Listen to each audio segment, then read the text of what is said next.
On this edition of Sightings, in the 1950s, was the USS Franklin Delano Roosevelt the object of extraterrestrial observation? It looked like a star, but was much brighter until it disappeared into the moonlight. Then, a Sightings exclusive. Our Heartland ghost investigation continues. A family is forced from their home by a violent spirit. Something's going on in that house. It's strange activity. Plus, a psychic leads twin sisters to the family they never knew.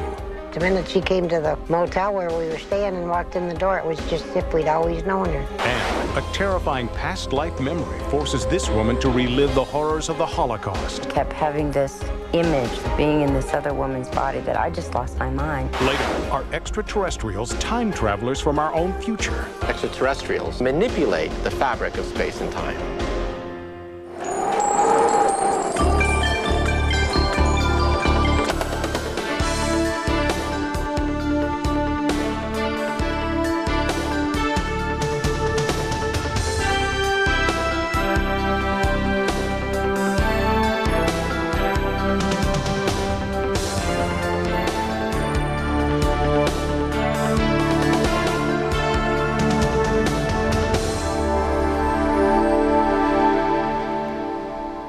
Welcome to Sightings. I'm Tim White.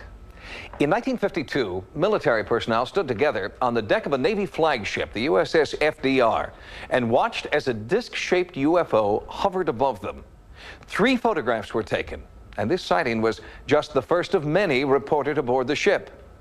Despite vehement denials from the Navy, many people who served on the USS F.D.R. believe that she was a UFO magnet.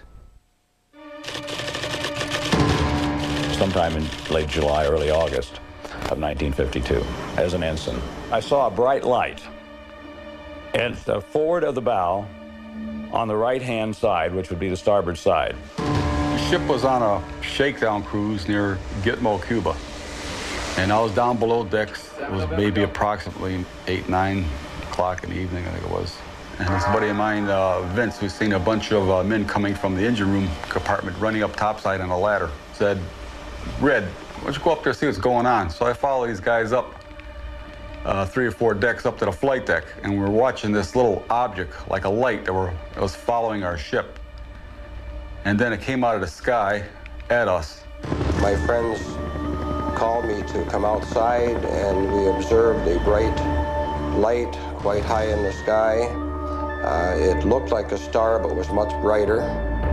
The light tracked at a high speed and came to a stop, altered direction, and accelerated to high speed, stopped again, and it proceeded across the sky in this manner until it disappeared into the moonlight. These 3 men, Robert Coburn, Chester Gruzinski, and John Lawrence, all served on the USS F.D.R. But each man was assigned to the ship on different tours, in different years, and with different jobs. And yet each man saw the same thing sometime during his service, an unidentified flying object tracking the Navy aircraft carrier through the sky. Others stood with them and witnessed the same events, which occurred over a 10-year period. But there is no record of any sightings in the ship's logs, and attempts to find other eyewitnesses have failed. I know that during September of '52, there were a series of incidents during Operation Mainbrace, which was a series of naval maneuvers, military maneuvers with other countries. And during those maneuvers, there were a number of UFO incidents reported. One occurring in connection with a fighter jet, which had been followed by an unidentified flying object. Barry Greenwood is the research director of CAUSE, Citizens Against UFO Secrecy. He is also the co-author of the UFO Cover-Up. Greenwood has collected photographs of UFOs taken in 1952 from the deck of the flagship for Operation Mainbrace. They were taken aboard the USS Franklin D. Roosevelt. On September 20th, a newspaper reporter was on the flight deck of the carrier. He had a color camera with him. And he said he turned down the flight deck and noticed a group of guys looking up into the sky. He ran down there and noticed a large spherical object hanging in the air. Everybody was looking at it, so he had his camera. He decided to take some shots. And when he ran the exposures, he said the object accelerated, took off at high speed, disappeared. They thought it was a balloon initially. So the brass called the various other ships in the area, asked about a balloon. Nobody launched a balloon. Nobody knows anything about it. They listed it as an unknown. Possible balloon, but nobody knows where it came from. No, it's quite obvious that we had seen something. We don't know what it was. We knew that it couldn't be an airplane because an airplane could not start and stop. The rate of speed was too high, too fast for a helicopter, and it was too erratic a pattern track for a weather balloon. Leon Treadwell also served on the USS F.D.R. in the 1950s. He recalls a UFO encounter he witnessed along with several other men while on anchor watch in Rio de Janeiro.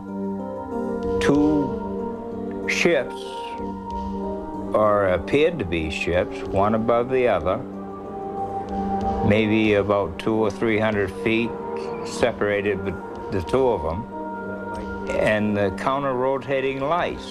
And all of a sudden a fireball dropped between the upper ship to the lower ship. Nobody knew what the devil was going on. There was actual radar contact on these vehicles. This painting depicts what Leon claims he and several other sailors saw on board the USS F.D.R. that night.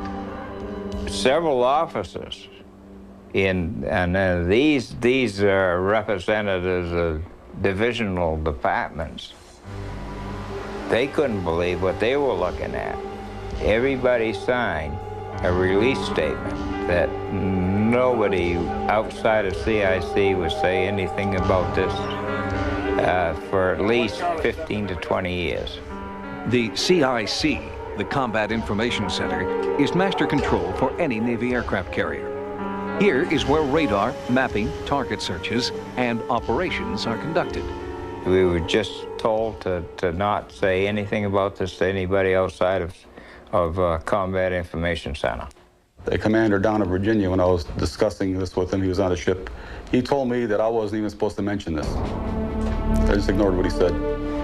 It's one of my desires in life is to find these other witnesses that were up on that flight deck with me witnessing this object as it came on top of the ship. There are a lot of times I wish that this would have never happened because all the aggravation has caused me. I had people that laughed and said, "You wouldn't believe me?" Really? Yeah, I was there. I seen it. You weren't there. You don't know. You don't know what it was like. But why would an unidentified flying object of this Earth or any other spend nearly a decade tailing this particular ship?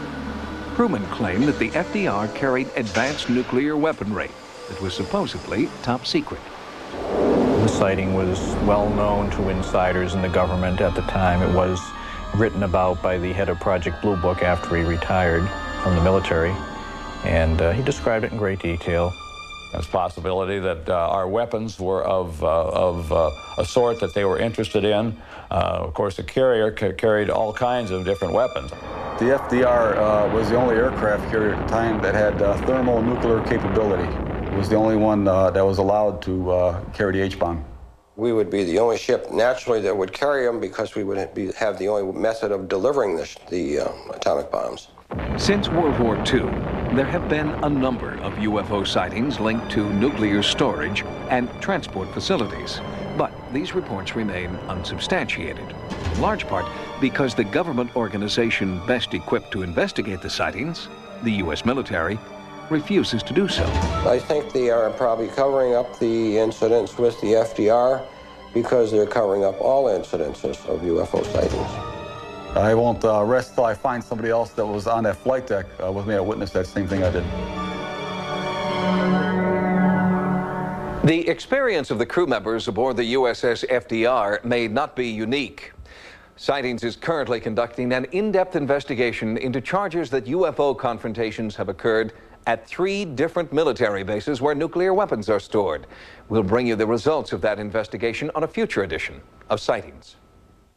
Next, a Sightings exclusive. A violent spirit continues its assault on a Midwestern family. It happened so quick. I'm sitting right here and I didn't see it. It's on my side. This is what we know so far. A 2-story house built in 1872 sits on a tree-lined street in the Midwest. Inside, many people, including members of our Sightings investigative team, have reported feeling anomalous cold spots, eerie contacts with amorphous entities, and inexplicable electrical energy. One man has been plagued by spontaneous bleeding welts that he attributes to a vindictive spirit. What we don't know is why. What is causing this haunting activity in America's heartland? I could feel it. How did that happen? You don't know. Sally? Go on in, walk in there. Walk in there. Oh my God, look. Look. It's forming right there. I have 2 scratches. Oh, there it is. Look at it. It'd be okay if I sit down first. Why don't you sit down, Sally? Sightings viewers have their own theories. The wounds are self-inflicted, an allergic reaction, or psychosomatically induced. But the victim, his family, and many visitors here believe the strange phenomena are caused by a vindictive entity in the house. And that is why this family has moved out. But the empty house is still the focus of an ongoing sightings investigation.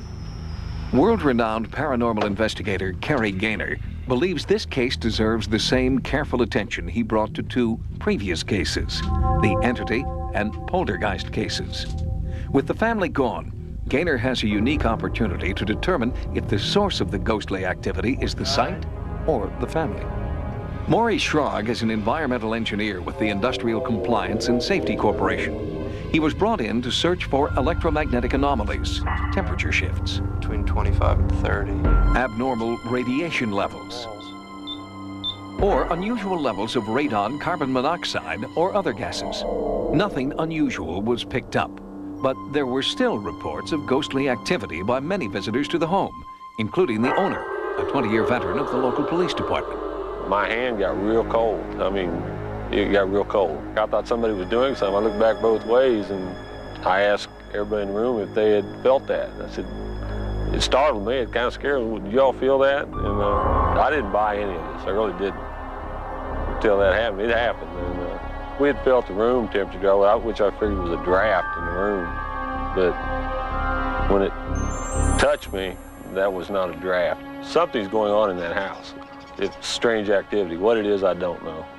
And so far, scientific equipment has failed to come up with the answer. We thought we might find something as we took several different kinds of measurements, and we found basically that the readings were no significant deviations. The lack of scientific evidence in the face of so many personal experiences convinced the family to seek help of another kind. They asked that an exorcism be performed to rid them of the entity. We were all holding hands, and at one point, my husband would grip her real hard. We were told not to let go. Don't break the circle. And he just held on real tight because he was in such pain. It was odd because he's never really felt the pain before.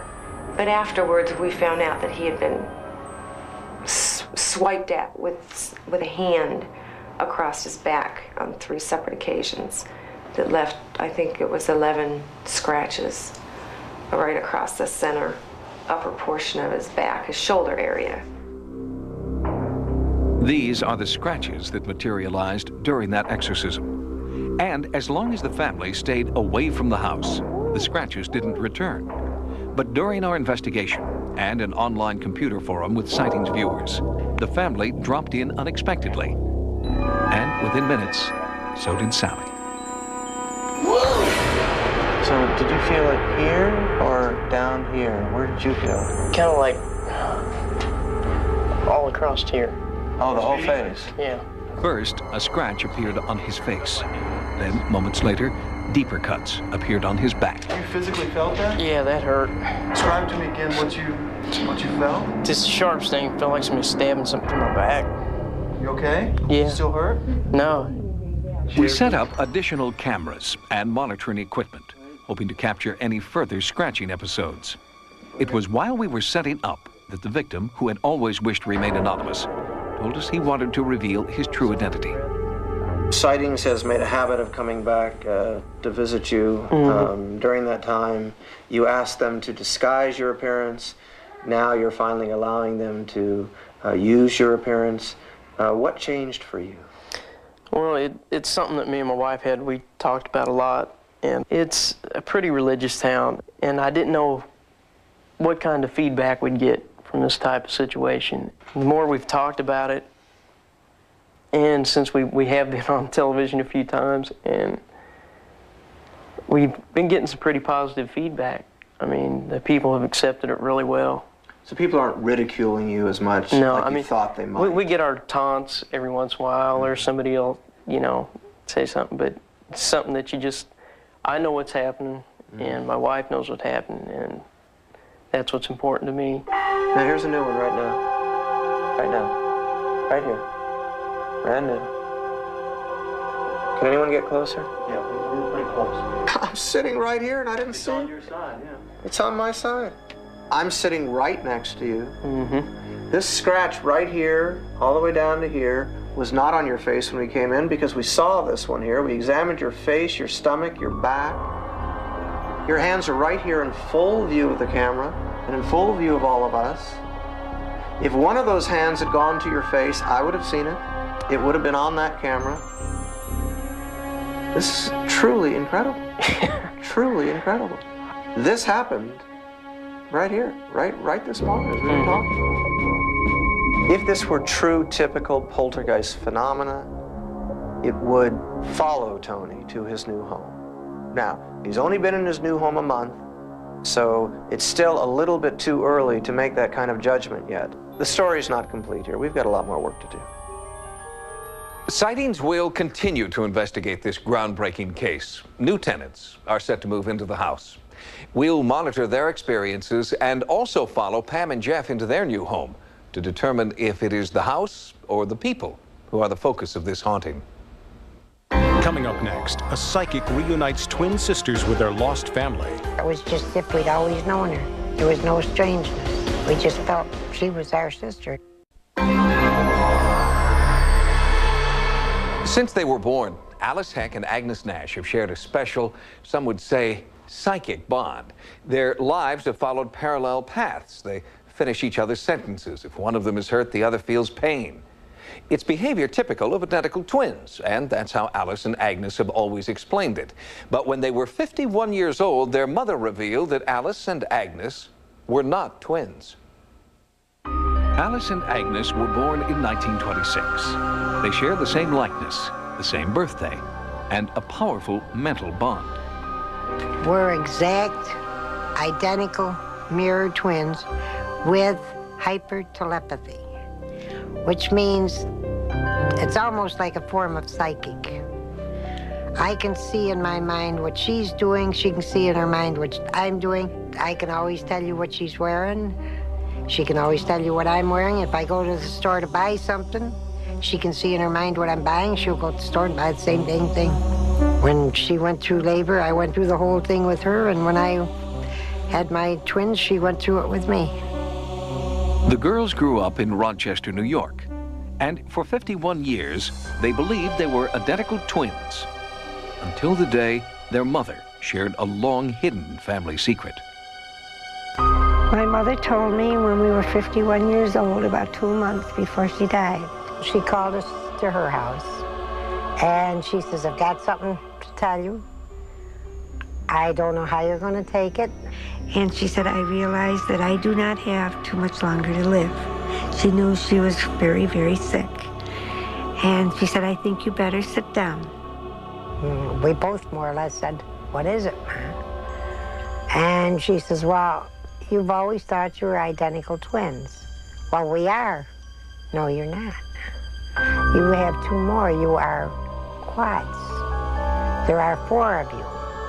And she said there were 4 of us, that she had seen the 4, that the 2 were taken at birth.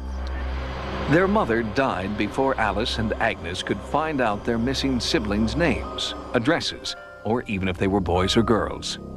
For the next 17 years, they sought help from private detectives, adoption agencies, and law enforcement. Nothing worked, until they asked a psychic for help.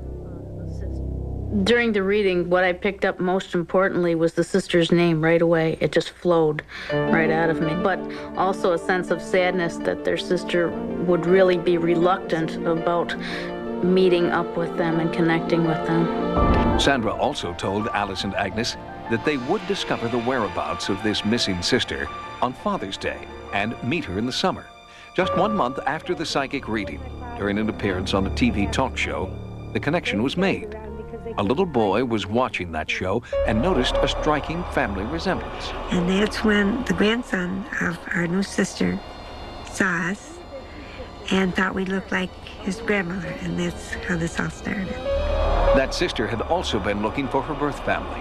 She contacted Alice and Agnes on Father's Day and met them that same summer, just as the psychic had predicted. The minute she came to the motel where we were staying and walked in the door, it was just as if we'd always known her. There was no strangeness. We just felt she was our sister, and that was it. The twins were now triplets.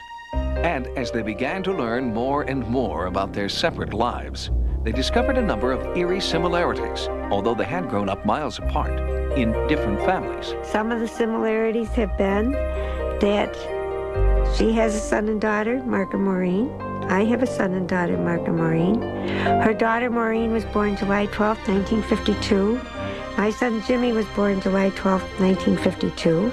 I lost twin girls back in 1960. And her one child, boy, was born the same day that I lost the twin girls, October the 3rd. There is another similarity that's a very marked one. My sister was married the year before I was the new sister. And when we got married, she bought her gown in her hometown at a specialty shop. I bought my gown here in Rochester in a specialty shop. She had hers altered, and so did I, with seat pearls in the neckline. Our headpieces were almost identical. Baptismal records support Alice and Agnes's belief that this is their sister. But as the psychic predicted, the long-lost sister isn't ready to accept this new family. She is still looking for a paper trail. I guess it's overwhelmed her, according to what she says. She doesn't want her name used or anything right now. But she admits to us that she knows in her heart that she is our sister. So now we're leaving it up to her. While Alice and Agnes work on building a relationship with their sister, there is still a hole to be filled. There is yet another sibling out there somewhere, and psychic Sandra Sanfilippo believes it is a brother. I hope that we do find him. He would be 68 years old. He might look like us. He may have dark. Our hair is naturally dark. He might have gray hair because it's also gray hair in the family. His birthday should be April the 6th, 1926. Alice and Agnes are confident in Sandra's psychic vision. They will search until they find the brother who can complete their family portrait. Well, the most that we want to get out of this whole thing is to get the four of us together so that we can all love one another and be there for one another in thickness and in thin, no matter what the future might bring. Because if they are in pain or need, we want to be there. We want to be there.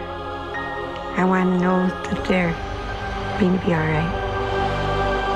Alice and Agnes continue to search for the brother that they believe is out there somewhere. It's a reunion we hope to share with you on an upcoming edition of Sightings. Next, a terrifying past life memory forces this woman to relive the horrors of the Holocaust. Then, have scientists found a link between alien visitation and time travel? And a psychic finds clues to a murder through dreams. Reincarnation is the belief that a person's essence, their soul, never dies, but is simply transferred from body to body for eternity. Some people claim that they can recall their past lives.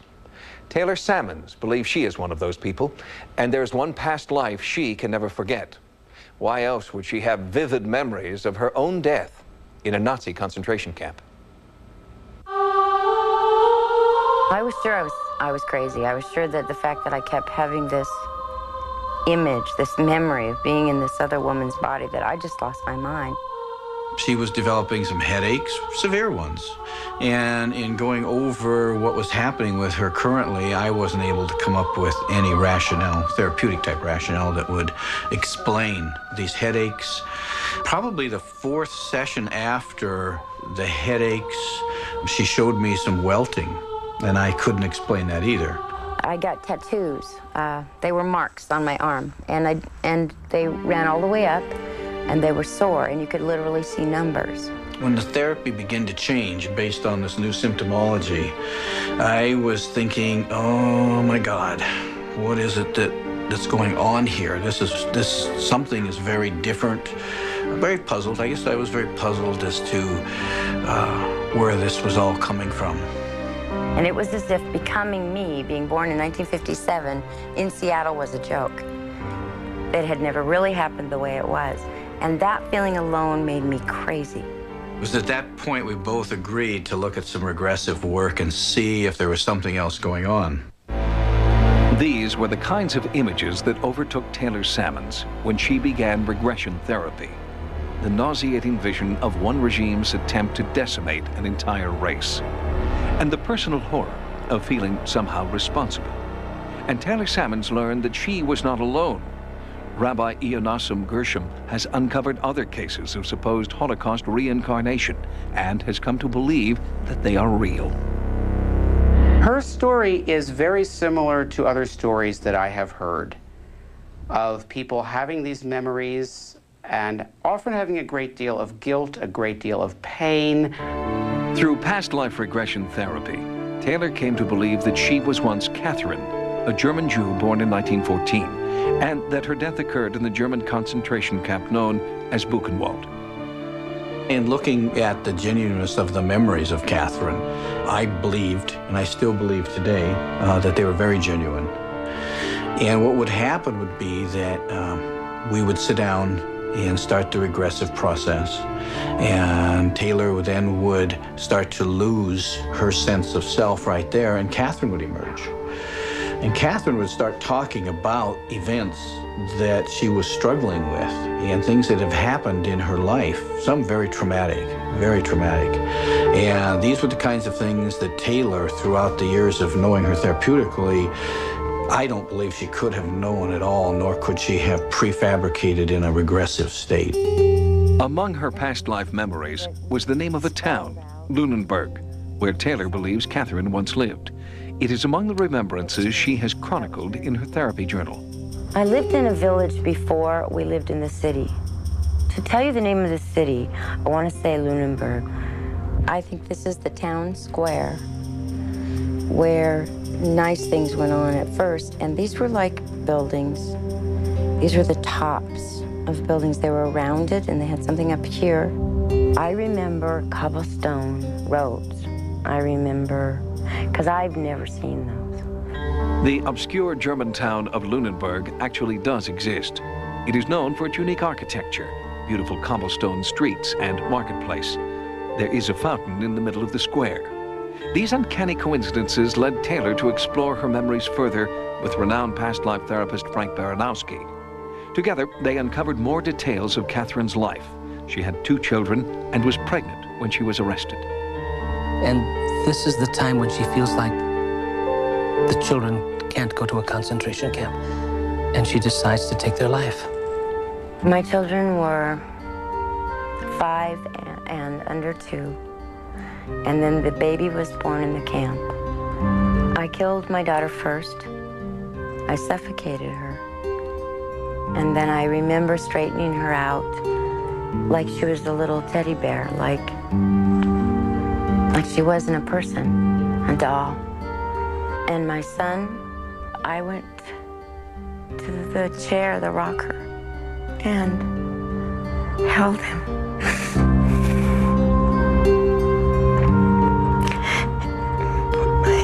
Over his eyes.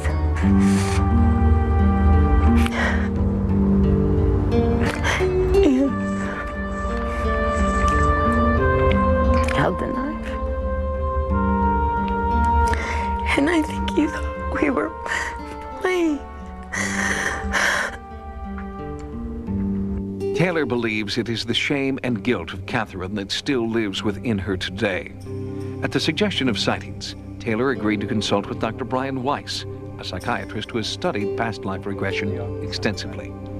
Let your breathing take you deeper. You're already very, very peaceful and relaxed. You'll be able to go deeper than you have before. In this state, the memory is very enhanced. You can remember everything. This is for your experience. This is to help you. That's the most important part. After 2 days of intensive therapy with Dr. Weiss, Taylor began to relive even more of the life and death of Catherine. Oh, we are going. They are on the train. What is it like on this train? The others are singing and praying.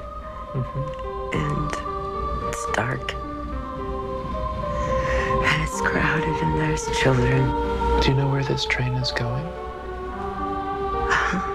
Where is it going? Buchenwald. To Buchenwald? Buchenwald, yes. This is all important to remember and then to let it go. You can go in. You know you're safe now. During the sessions, Taylor had vivid memories of life in the Buchenwald camp. She had visions of medical experiments being performed against her will, experiments which ultimately killed her. Go to the end of that life, that last day of her life, and let's see what happens. Can you see your body? What does it look like? It is very thin. The breast is missing. I think the arm is missing. An arm? And there's sewing in the stomach, and it's just thin. Okay, let's leave this all together now. During another session with Dr. Weiss, Taylor had recalled the last name Leibowitz, possibly a family name. As part of the healing process, Taylor visited the Miami Holocaust Memorial. The images there were hauntingly familiar, and there, on the wall of remembrance, was the name she knew too well. Although agonizing, Taylor's journey through Catherine's life has been a way to heal. Taylor's story seems similar to many of the cases I've had from the Holocaust in terms of the memories and the details and the emotion. But the remembrance still seems to be very healing, whether they're validated or not validated. People seem to get better, to lose their fears and phobias, to have more joy and happiness in their current lives. This is the important thing to me. If I let that healing continue, maybe for the first time, I get to really live. With the new clues she has uncovered in her most recent therapy session, Taylor hopes to locate any living relatives of Catherine and put the past to rest. Next, will new theories on controlling time and space lead us to alien worlds? Perhaps in outer space, extraterrestrials may have the capability to open a hole in space. H.G. Wells had the time machine. Sherman and Mr. Peabody had the Wayback Machine. And Michael J. Fox had a DeLorean. The fantasy of time travel is one of the most popular themes in science fiction. And now a tantalizing new theory suggests that time travel could someday be science fact. When time travel becomes possible, it will not be the kind of vehicle that's important, but rather the discovery of an interdimensional shortcut. In these scenes from Star Trek, the shortcut is a cosmic anomaly called a wormhole. We might have just discovered the first stable wormhole known to exist. Bring us about, Lieutenant. In science fiction, time travel is possible because cosmic anomalies not only warp space, they also warp time. But does science support the existence of these interstellar superhighways? The average scientist says that the distances between stars is so great, 4 light years to the nearest star, that star travel is simply impractical. It would take them hundreds of years to go between nearby star systems. Therefore, they are skeptical that we have been visited by aliens from outer space. Michio Kaku is a professor of theoretical physics at the City University of New York. In his book, Hyperspace, Kaku suggests that there is a mechanism capable of warping time. And Kaku does not rule out the possibility that another, more advanced civilization may have already found that mechanism, the unified field that Einstein dreamt about. The new wrinkle, which has caused quite a bit of excitement among theoretical physicists, is that perhaps this river of time can have eddy currents. whirlpools, and perhaps may even fork at a crucial juncture in history. But where those forks and eddies are, no one knows. The cosmic highway isn't marked with signs saying, wormhole next right, or this way to ancient Egypt. At this point, just finding holes in space is more of a stumbling block than traveling through them. Perhaps in outer space, extraterrestrials may have the capability, with the technology thousands of years beyond our own, to open a hole in space and to begin to manipulate the fabric of space and time. And that is precisely how Mark Davenport explains his belief that many UFO sightings are, in fact, extraterrestrial spacecraft. In Visitors from Time, Davenport describes hundreds of reported UFO sightings and alien abduction cases that he believes support his time travel theories. So my hypothesis is that these people who operate these ships, their technology is so advanced that they've actually figured out a way to artificially warp space-time the way a black hole does naturally. And if that's true, it could mean they could be coming here not only from other planets, but from other star systems, other galaxies, other dimensions that coexist with ours, parallel universes, even our own future or our own past. By collating and cross-referencing specifics from eyewitnesses, Davenport believes he has compelling evidence that many UFOs are actually time machines. We have the occupants of these craft are continually telling people, they ask them questions like, what time is it? What is time? What is your time? What is age? What is a year? And they say, you are caught in time and we're not. Our time is different from yours. Time is distorted in the vicinity of these craft and inside these craft. A lot of times people's watches will stop. We have people who say that their voices are distorted when they're near this craft, like when they breathe helium or something. So we have all sorts of indication that these things are in some kind of a field that warps space and time. And one day, according to Michio Kaku, science will catch up with science fiction, and we will create a time machine of our own. Most of my friends watch science fiction because they want to dream about what may be possible in the future. Real scientists at the cutting edge, working on the unified field theory, working on higher dimensions, working on time travel, these are the ones who are playful. These are the ones who let their imagination soar into hyperspace.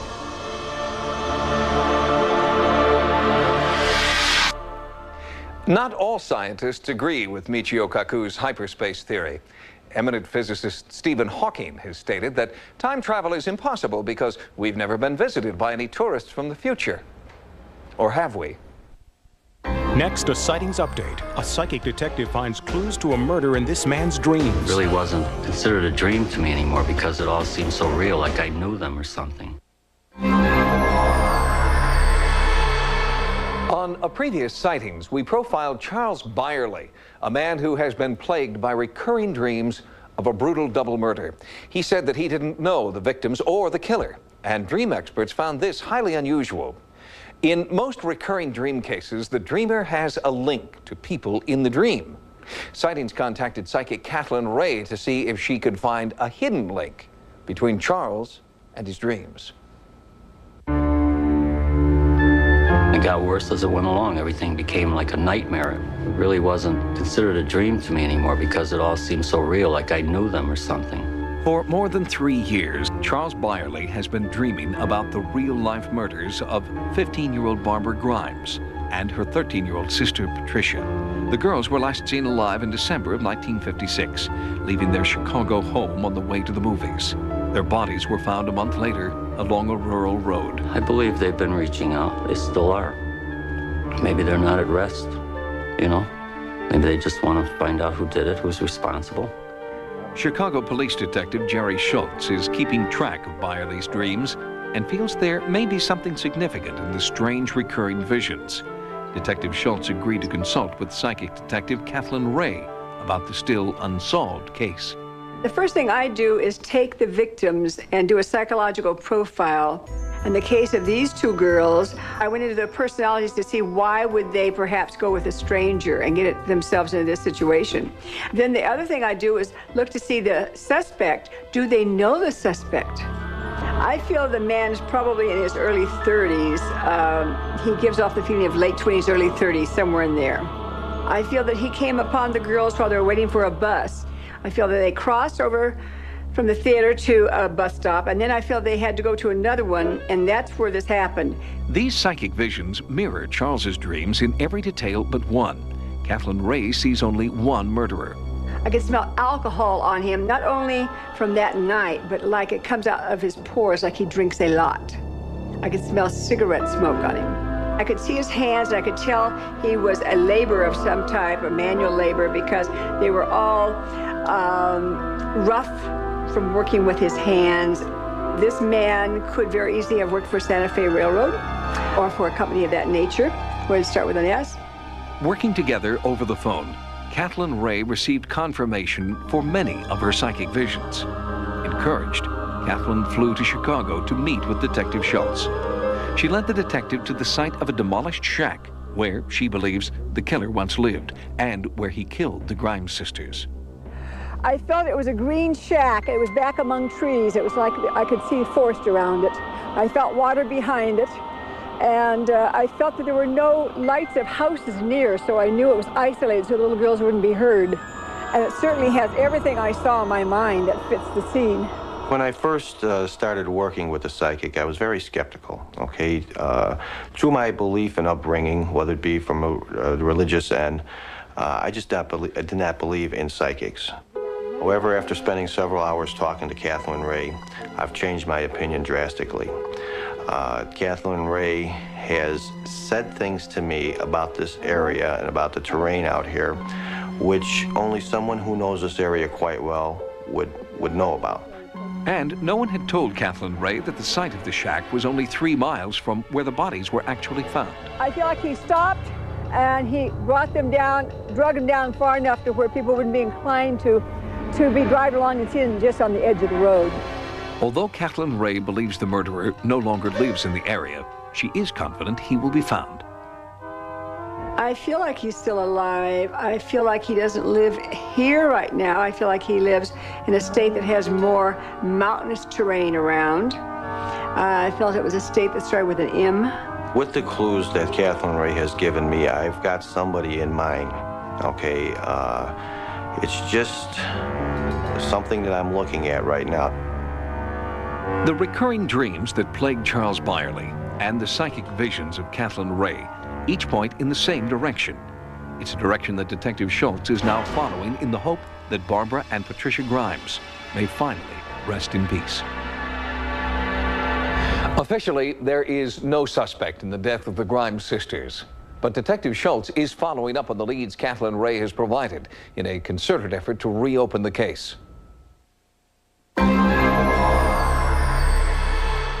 Sightings has expanded its America Online area. Keyword sightings when you log on for access to sighting stories, images, and events. To subscribe to America Online, call 1-800-591-3344. And you can still reach sightings 24 hours a day at 1-900-933-7444.